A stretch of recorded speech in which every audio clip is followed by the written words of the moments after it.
Doctor Mohammad Zafar Iqbal আসলে কথা বাড়াতে চাই না।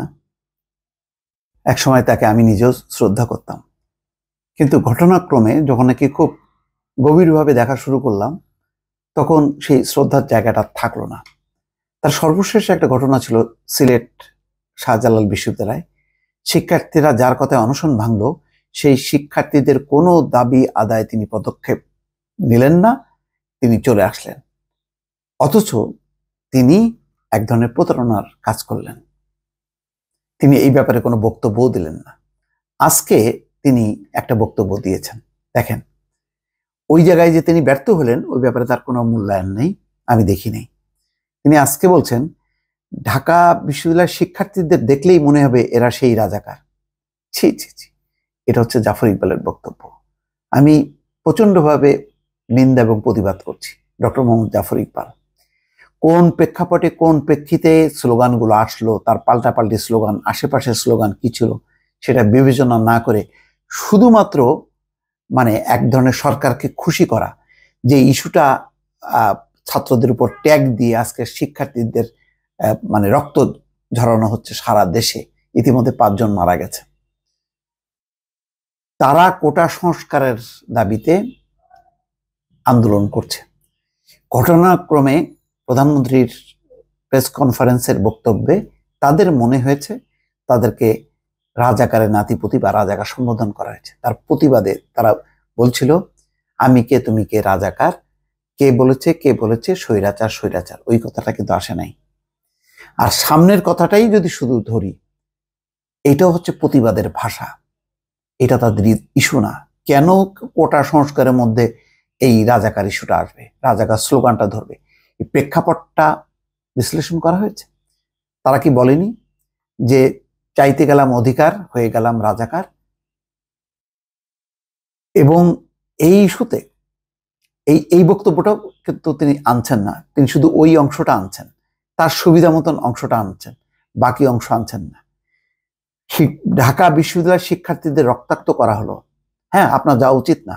ওই কারণে যাওয়া উচিত না যে বাইরের বহিরাগতরা এসে শিক্ষার্থীদের রক্তাক্ত করেছে, সেই কারণে আমি যাব না। কিন্তু এই যে হাজার হাজার শিক্ষার্থী তারা তাদের কোটা সংস্কারের দাবিতে রাস্তায় নামলো, তার প্রতি আপনি বিন্দুমাত্র সহানুভূতি না দেখায় আপনিও বলতে চাচ্ছেন যে তারা রাজাকার বলেছে এবং সেই কারণে আপনি আর ঢাকা বিশ্ববিদ্যালয়ের দিকে চান না।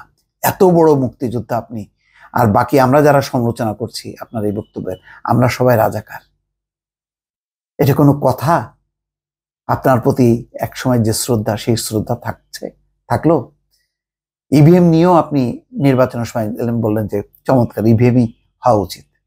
ইভিএম এর পক্ষেও ওকালতি করেছেন, যেই ইভিএম সরকার পরে আর করতে চায়নি, কিন্তু আপনি ইভিএম এর পক্ষে বলেছেন। এমন কোনো আজকে গত 15 বছরে এমন একটা বক্তব্য দেননি যেটা সরকারকে সংশোধন করা, সরকারকে সমালোচনা করা, সেই বা প্রশ্নবিদ্ধ করা, আপনি কোনো কিছুই করেননি।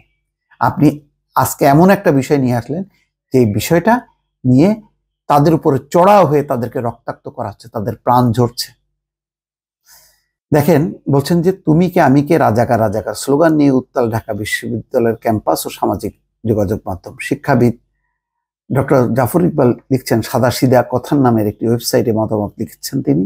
তার নিজ হাতে লেখা চিরকুটও সেখানে আপলোড করা হয়েছে। চিরকুটে ডক্টর মোহাম্মদ জাফর ইকবাল লিখছেন, ঢাকা বিশ্ববিদ্যালয় আমার প্রিয় বিশ্ববিদ্যালয়, তবে আমি মনে হয় আর কোনোদিন এই বিশ্ববিদ্যালয়ে যেতে চাইব না। হয়তো ছাত্রছাত্রীদের দেখলেই মনে হবে এরাই হয়তো সেই রাজাকার, তাই না? আপনার যাওয়া উচিত না, আসলে উচিত না। আপনি রিটায়ারমেন্টে গেছেন, আপনি সেখানেই থাকেন, আনন্দ ফুর্তিতে থাকেন। ছাত্রছাত্রীদের, শিক্ষার্থীদের পালস বোঝার ক্ষমতা আপনার নাই। কি চাচ্ছে তারা? নিশ্চয়ই আপনি পেনশন পাচ্ছেন, লেখালেখি করছেন, টাকা উপার্জন করছেন, আপনার জীবনকে নিরাপদ করছেন, কিন্তু শিক্ষার্থীদের তাদের চাকরি বাকরির যে সীমিত সুযোগ, সেটাকেও আপনি নিশ্চিত করার জন্য আপনি ভূমিকা রাখলেন না, উল্টা তাদের রাজাকার তকমা দিচ্ছেন।